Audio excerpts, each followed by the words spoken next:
This is Sundry Sports for Wednesday, June 24th. Starting with Cowboys Wire, brought to you by USA Today. Can Ventel Bryant turn a 100% touchdown ratio into a 2020 gig with Cowboys? Our countdown to the regular season continues with another of the young wide receivers hoping they can make a name for themselves behind the big three. Bryant's claim to fame? He's been perfect thus far. Prescott signed tag, that happened. Speed kills, but it pumps life into John Vay Johnson's roster chances. John Vay? A young player's growth from year 1 to year 2 is always a fascinating sight, taking what he has improved on in the off-season and blah, blah, blah. Good for him. Why? I don't care about Dallas Cowboys face masks. I don't care about face masks. 7 a.m. Super surges. 2 trading icons unveil the secret on how you could be earning thousands every day. And Sam's Club. Summertime is family time. Free shipping for Plus members. Shop now. Odds makers like Jamal Adams to Dallas. Yeah. Cowboys news, what Jamal Adams is worth. Pass more, win less. That's an old one. Cowboys Travis Frederick named 2020 George Halas Award winner. Cowboys NFL teams must divide personnel into tiers for COVID access. That's really old. O'Reilly is back. O'Reilly reveals his most controversial project yet. His broadcast's goal, mint new millionaires. Details here. Okay. Next up, ESPN. Good morning. Up until this week, MLB storylines bore a striking resemblance to my dating life. A lot of meaningless back and forth, multiple scheduling conflicts, and no definite plans. I'm happy to report there is now a discrepancy between the two. Baseball is back. Like for real now? Here's your ESPN Daily. Listen up. X Games at 25. In skateboarding, one name still stands out above the rest, Tony Hawk. Hawk's career made him a household name and brought newfound popularity to the sport in the 1990s. When the X Games started, it was a huge change for the skate world, and Hawk was a big part of that evolution. On X Games' 25th anniversary, Hawk joins the ESPN Daily podcast to chat with Mina Kimes about his skating career, landing his historic 900 at the 1999 X Games, and the future of his sport. Things to care about. It's going down for real. Bring on Mookie Betts in Dodger blue. Bring on Garrett Cole in Yankee pinstripes. Bring on Anthony Rendon in an Angels unit. Nah, just kidding. I'm still not down for that last one. Go Nats. I don't get baseball humor. After what felt like the longest negotiations imaginable, America's pastime is finally back.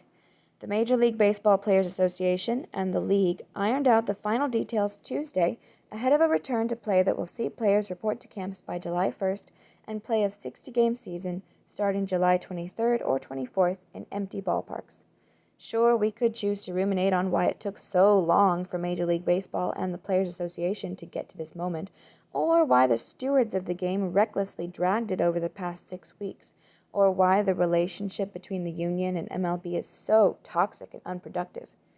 But instead, I vote to turn our attention to the future and break down the idiosyncrasies of a 60-game season because, honestly, that sounds a heck of a lot more fun than dwelling on the aforementioned nonsense. With the agreed-upon report date, July 1st, only a week away, here's some light reading to get you ready. Everything you need to know about MLB's plan for the unprecedented 2020 season. Buster only on what to love, loathe, and fear this season.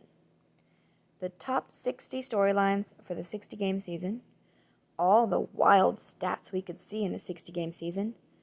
.400 averages, someone wins the HR title with 27, etc.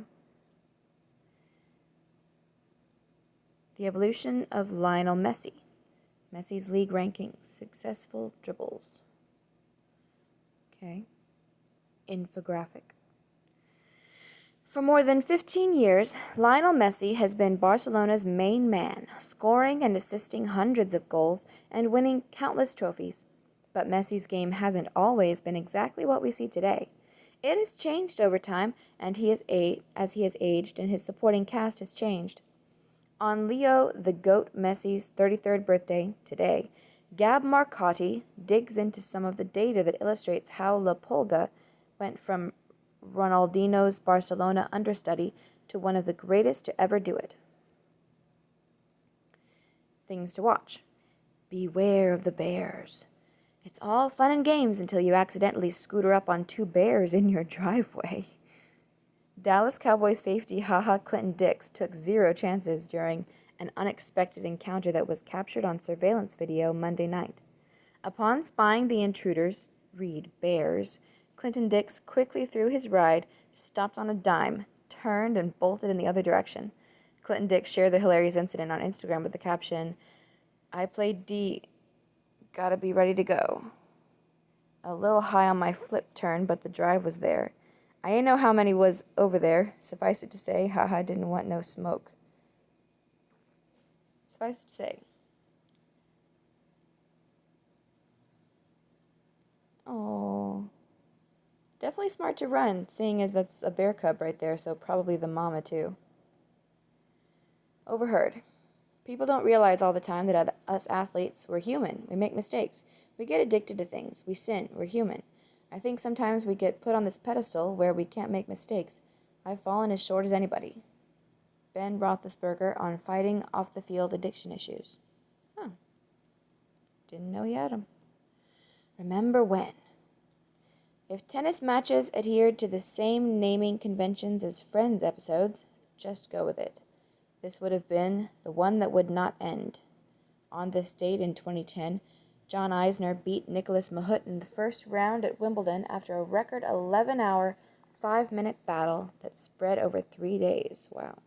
It was the longest match in tennis history.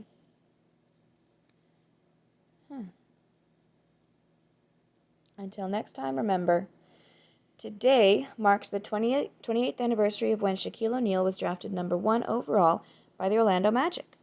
In honor of this momentous occasion, here's one of my favorite quotes from the big Aristotle. "Me shooting 40% at the foul line is just God's way to say nobody's perfect." While some might call this hubris, I call it perspective. This has been your ESPN Daily for Wednesday, June 24th, 2020. And there's no Yahoo Sports Read and React for today because they gave up on doing daily newsletters for a while, so that's it for now. Thank you and goodbye.